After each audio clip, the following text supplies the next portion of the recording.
Gamitin mo ang iyong salamin upang siya ay labis na ma-obsess sa iyo.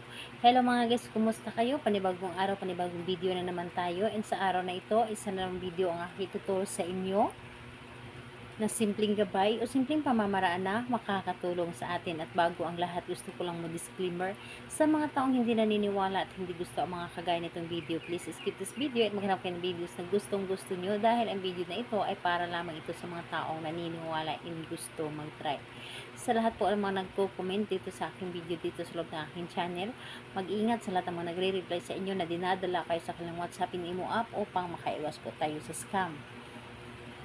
Ngayon, ituturo ko sa inyo paano nga ba siya labis na ma-obsess sa iyo. Ito ay pwede mong gawin sa parehas ng kasarian, babae to babae, lalaki to lalaki. And syempre naman sa ating babae at lalaki na mag-partner. And pwede mo itong gawin kahit na kayo ay magkalapit at magkalayo sa isa't isa.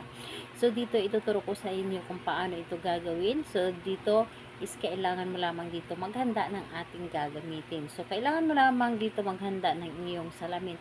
Yung ganito lamang kaliit, basta meron kayong ganito, or pwedeng malaki yung nasa sala mismo, and mas maganda na ganito lamang kaliit ang inyong gagamitin dahil pwede mo itong dalhin kahit saan. So, ito lamang, and syempre yung sarili natin ihanda, kailangan na sa paggawa mo nito ay kailangan na buo ang inyong loob, tiwala at paniniwala sa paggawa nito, at buo dapat ang inyong tiwala at hindi kayo dapat na nagdududa. So, dito po is kapag ready ka na, pwede mo na itong umpisahan. So, ang gagawin mo lamang dito, napakadali at napakasimple lamang. So, ang gagawin mo lamang dito sa salamin na ito ay ang inyong gagawin dito is gamit ang inyong hintuturo, kumuha kayo ng inyong laway. So, kumuha kayo ng inyong laway at gamit ang inyong hintuturo na may laway, isusulat nyo dito ng 3 beses ang pangalan at apelyido ng inyong target. So, kailangan na magkasya ang pagkasulat dito, pangalan at apelyido. So, 3 line dapat ang pagkasulat dito ng pangalan at apelyido ng inyong target. At pagkatapos mo nitong isulat ang kanyang pangalan at apelyido dito sa salamin, humarap ka sa salamin at kausapin mo ito. Kausapin o sabihin mo ang inyong nais. Halimbawa, ay sabihin mo dito na labis-labis kang ma-obsess sa akin at walang laman ang inyong puso't isipan kundi ako lamang ay gusto mo na lagi mo ako makikita o makakasama. Wala kang ibang iisipin, wala kang ibang mamahalin kundi ako.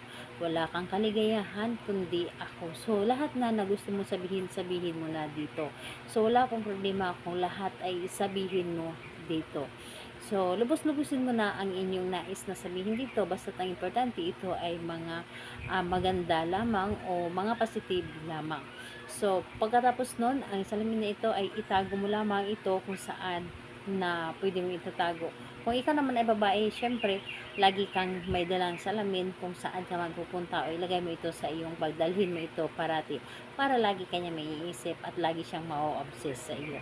So, kung magtatanong ka kailan siya pwedeng gawin, so kahit anong araw ito at oras, pwedeng mo siyang gawin as long na walang makakadistract sa inyo at gustong-gusto mo siyang gawin o para bang hinihila ka na gawin ito. So, ayun po, salamat po sa inyo. Bye bye everyone. God bless us all.